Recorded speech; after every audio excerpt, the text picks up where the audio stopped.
It's sad. You know, look, not only did they not see the polls, you know, for example, coverage, our own reporters talking about Anderson Cooper reporting on this great democracy while getting punched in the face and run out of the square. Lara Logan, who's a terrific reporter, viciously raped and nearly killed in that square at that time. All of this was being called a Jew. But, Sean, can I just say something, though? But at the same time, you know, the overall population in Cairo is actually fairly moderate. Even the Muslims are fairly moderate. The problem is that because of the oppressive government. Yes, they are. The polls show that they are not. But I'm telling you, compared to, you know, Saudi Arabia or the other places in the region, they are much more. And listen, they don't want to live under Sharia law. They do not want to live under the Muslim Brotherhood. The problem is the Muslim Brotherhood is too organized. The Pew poll showed that most people want Islam as a part of their government. That's different. And no, but that's different, half the population, more than half, wants men and women separated in the workplace. Yeah, and apostates should get the death penalty. But, Sean, I'm just telling you that's different. That Islam, yes, is the religion of the majority of the people, and they take it very seriously, and they think that the government should be based on that. That's very different than Sharia law. I am telling you, they do not want to live under Sharia law. It's not different. Unfortunately, it's not different from Sharia law. Yes, of course, there are a handful of Muslims for whom that is true. But for the vast majority of Arab Muslims, and we're talking about Islam within the Middle East right now, Sharia is what a serious Muslim is about. Now, does that mean that they want women caned in public squares? Not necessarily. But, it does mean that Sharia is dominant. Dennis, I want to ask you this, and then I'll let Kirsten respond. If you look at the Muslim Brotherhood in Egypt, we have a weakened Jordan now. Syria, a mortal enemy of Israel. You've got, you know, Hamas in the Gaza Strip, and they're firing rockets, et cetera. Lebanon has been taken over by Hezbollah. They're funded by Iran with all these weapons, et cetera, et cetera. And the president talks about pre-67 borders. And I'm glad he got a lecture from Netanyahu today, the prime minister, because he needed one. Obviously, he needs an education. Well, he did get a lecture, and I think that a lot of Americans understood it was delivered from the heart. There's a Hebrew saying, words that come from the heart enter the heart. I don't think anybody saw it as disrespectful of the President of the United States. I bet he did. But the truth is, you hit it in your opening question, which I emphasized. The left is naive. It is naive about evil. It was naive about evil under communism. It is naive about evil, whether it is in the figurehead of an Islamist. It is naive about these things. If only Israel will go to 67 borders, then Palestinians will recognize the right of a Jewish state to exist. That will not happen. The vast majority of Palestinians don't believe a Jewish state should exist. I agree. Kirsten, last question. How angry is President Obama tonight? Because I bet he's fuming. I don't know, but you know, Netanyahu actually was disrespectful to him, and I think it's a problem. I don't know why you're enjoying him being disrespectful to the president. By telling the truth? And I also just want to speak to this idea that just people on the left are naive. There's a lot of naivete in the United States that actually could be referred to as ignorance about the Middle East. And you know, there were a lot of people who thought things were going to be very different in Iraq, for example, that are on the right. So to try to smear all people on the left is not understanding anything. It's not a smear. It's not a smear, and it's not all people. And there were a lot of people on the right also who were criticizing Obama for the fact that he wasn't, you know, that he wasn't getting behind the so-called Arab Spring. Tom Friedman is naive. So I think, fine, if you want to say Tom Friedman is naive, but just, I mean, there are plenty of people on the left who are not naive, and there are plenty of people on the right who are naive. He's the commentator on foreign affairs in the United States. I think there's a lot of misunderstanding about the Middle East, and I think people on the right and on the left make a mistake. I think Netanyahu, he was very disrespectful to the president. He was not disrespectful. He told him the truth. The president. No, it is not for him to tell him, I expect you to do something. You know, he expects him to change his mind. It's like the president is right in this situation. No, the president was wrong in this situation. No, and the president is naive. Would you want the United States of America to sit down with people in their charter that are committed to our destruction? All he did was he just said this would be a starting point, the 1967 lines. That's all he said. That is exactly what he said. And Netanyahu, because he has his right-wing constituency, blew it up, and you guys are all getting on board and making this into something that it's not. All right, I got to run, but he represents a country whose existence is threatened. Coming up, he's free on bail, but DSK isn't resting as comfortably as he thought he might be tonight. We'll explain why his wife and lawyers are frantically searching for a place for him to stay. Plus, he's produced dozens of huge, massive Hollywood blockbuster films. And later on, I'll ask Jerry Bruckheimer if being a Republican in Hollywood, well, could hurt one's career. Straight ahead.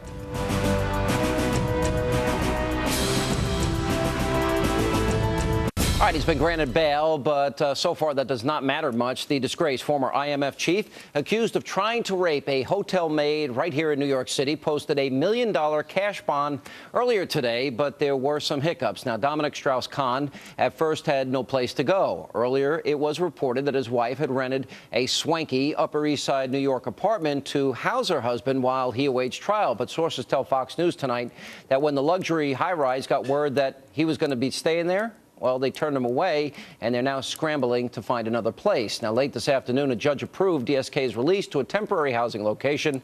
And joining me now with reaction, Fox News legal analyst and the host of FoxNewsLive.com, Kimberly Guilfoyle, and defense attorney Rebecca Rose Woodland. Good to see you. Here's my outrage in this case. First of all, evidence apparently they're saying is now fairly overwhelming and incontrovertible. He has the indictment.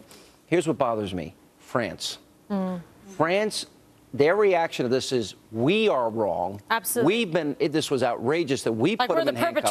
Like we're the perpetrators. Like yeah, exactly. The very people that protected Roman Polanski, who, you know, sodomized a 13-year-old girl after he drugged her. Right. I don't want to hear from France anymore. And then fled. And that's what's so offensive in this particular case. So we're doing what we can to make sure that justice is served, and he will have his trial. He has been indicted. He's been given a very generous opportunity here to be able to post bail and to be out, essentially, right? If he was an average guy and not a rich guy, this shows the difference in justice, he would be behind bars. Right. In this case, bottom line, why would we even give him the opportunity to be able to flee? He's got to have 24-hour security that he pays for. 24-hour security that he pays for that's going to cost him approximately $250,000 a month. He did post $1 million cash and a $5 million bond. Right.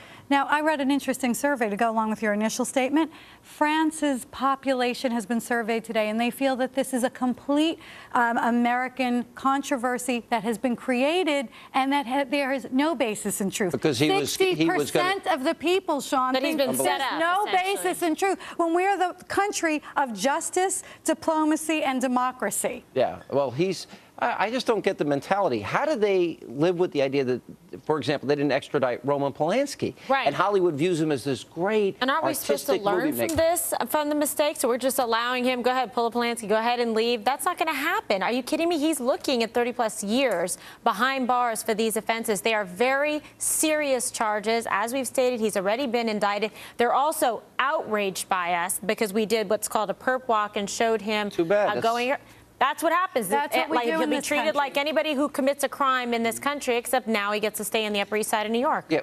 Is there any chance with the security guards and with the ankle bracelet he can get out? Well, there's always No a way. chance. There is a he's chance. not in Rikers where he should be, Right. because if he were anyone else, as Kimberly said, he would be remaining in So if Rikers I was because him, he's this such is a high what I would flight do. risk. I'd concoct a scheme. I'd escape in the middle of the night. I'd shoot up the Canadian border. I'd get on a plane. I'd go back to France.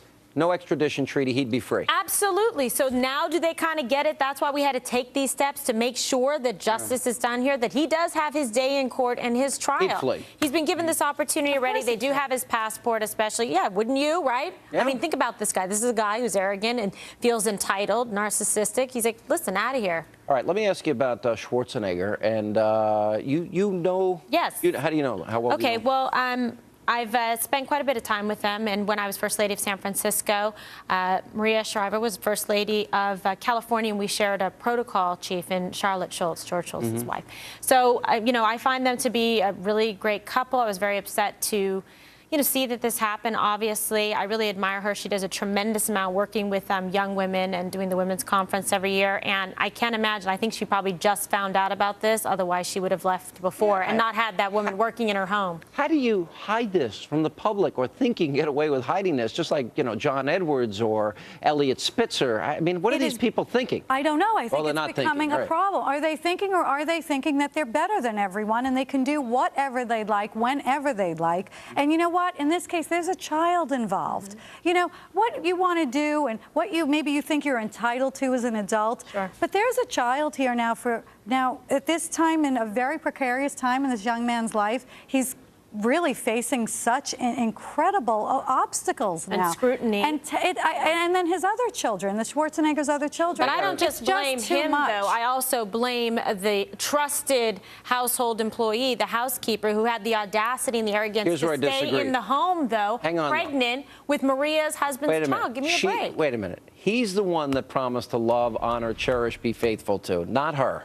And in that sense, she was married too. Well, I'm just saying. that I blame him in terms of this. They're both wrong. Kimberly, I looked at this that way as well, but also there's an issue of employer-employee relationship there. That's true. That's a good point. Was there anything exerted over, if you say anything, I'll fire you, I'll ruin you? You don't know what happened there, and I'm not saying Mr. Schwarzenegger stayed for 20 years said and got a nice bonus for 20 at the in January of this year. Guys, good to see you both, and have a great weekend. We Heated appreciate discussion about people are talking about it. Yes. Let not your heart be troubled. Our great American panel is next.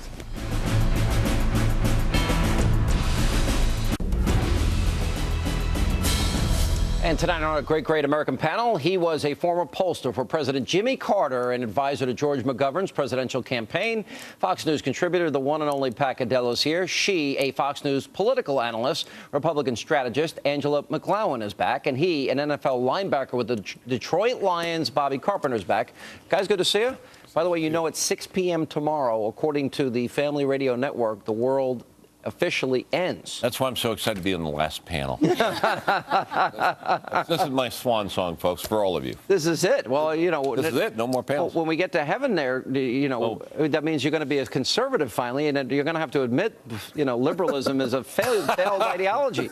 Well, what they're saying is that the rapture is supposed to happen, that we're supposed to leave and meet the Lord in the sky. But if anybody wants to know when the end of days will come, they need to read Matthew 24. It will handle it all. No one can predict when it's going to happen. It says at that hour, nobody knows. Exactly. Even the angels don't know. Even the angels, and not even, it says the Son of God knows. Well, right. That's only correct. the Father. Only the Father. John. So you better hit up Mass tonight, get everything taken care of, just to make sure, you know, it's all ready to go. It's, by the way, this guy got it wrong in, what was it, 1994? Yes. Well, he said, figures sooner or later he'll be dead or he'll get it right.